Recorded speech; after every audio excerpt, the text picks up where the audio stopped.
let's talk about talking points. How do we talk to our liberal friends? So the first question, I'm putting on my liberal cap, guys. All right. Okay. We need to tax the rich. The rich is making too much money. There's a huge gap between the top 1% and everybody else. We need to tax the rich. They need to pay their fair share. How do I, as a Republican, respond to that? Yeah, so I'll get into more detail, and I guess we can condense this down to a talking point, which is, look, are the rich, the philosophy of America is you can chase the dream and you can be as successful as the market allows you to be here. There's no restrictions. But at the same time, do people have an obligation to provide jobs? Well, there's a direct correlation with, companies, their productivity, and the employees they hire. Let's just use Jeff Bezos as an example. Jeff Bezos could not fulfill all the orders by himself. He has to hire people to, in his warehouse, truck drivers, all these folks to be able to do that for him. He needs people to, implement his business, to represent his business. And that's the thing. I think our Democrat friends, while they have good intentions about, wanting to help people, the way people get out of poverty is either by starting their own business or working their way up the corporate ladder.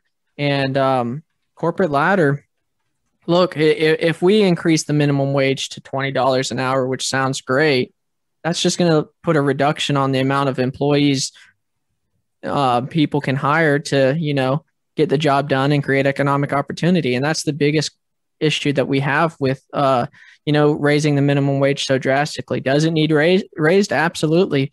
But at the end of the day, it should be a state's decision, because not the one size fits all isn't applicable. And that goes back into the cost of living arguments that we were talking before. Each state has a different cost of living. $20 in North Carolina is way different than $20 in New York or California. So states need to decide that themselves. Is there a conversation to be had about raising the national or raising the minimum wage? Absolutely. But at the end of the day, our philosophy of lowering taxes on businesses, and that's the big thing, is we're lowering taxes on the businesses so they can hire more people and provide more opportunity. And we've seen that opportunity happen in North Carolina because Democrats were proven wrong that you can lower taxes and see increase in state budget revenues, which means more people are having jobs, more people are having economic opportunity. So I think you kind of, with that question, I think you kind of answered it from why taxing corporations is bad, but how is taxing the rich not effective? Kind of thinking about like Jeff Bezos as an individual, the people that own Walmart, even like the Trumps who have like billions of dollars. How is taxing the rich more not an effective strategy? I'm all for taxing the rich. I think it should be a consumption tax, which is the sales tax. The rich would have to pay more under a sales tax than finding the loopholes under the current tax system.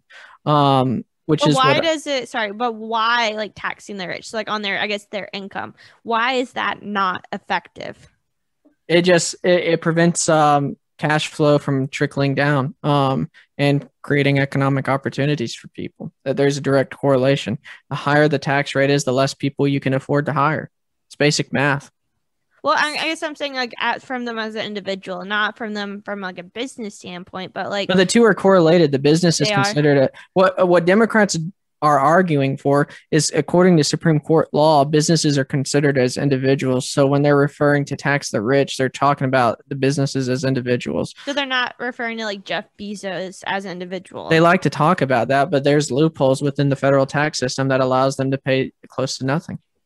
Yeah, because as someone who's looking into, finally doing that LLC for all my stuff, isn't there a way so that like, no matter what, I won't be taxed? I can like, if I need if I'm driving somewhere, let's say in April, I'm doing a jewelry show, that the gas for my place to the jewelry store, I can write that off. Correct. Yeah, so there's a lot of loopholes. So when they're saying tax the rich, they're saying technically tax the business, because technically you're not even really being taxed yourself. Yeah, a lot of these people that are extremely wealthy don't take tremendously huge salaries. So even though Jeff Bezos' net worth is what? way more than I'll probably ever have. Yeah, billions and billions of dollars. He doesn't write himself that check. It's within the assets of his company that he owns. And so when his money is actually the assets, not necessarily. So he's worth $193 billion. So it's not like he has $193 billion in his bank account. It's all the assets that he owns that equates to that. Is that correct? Yeah.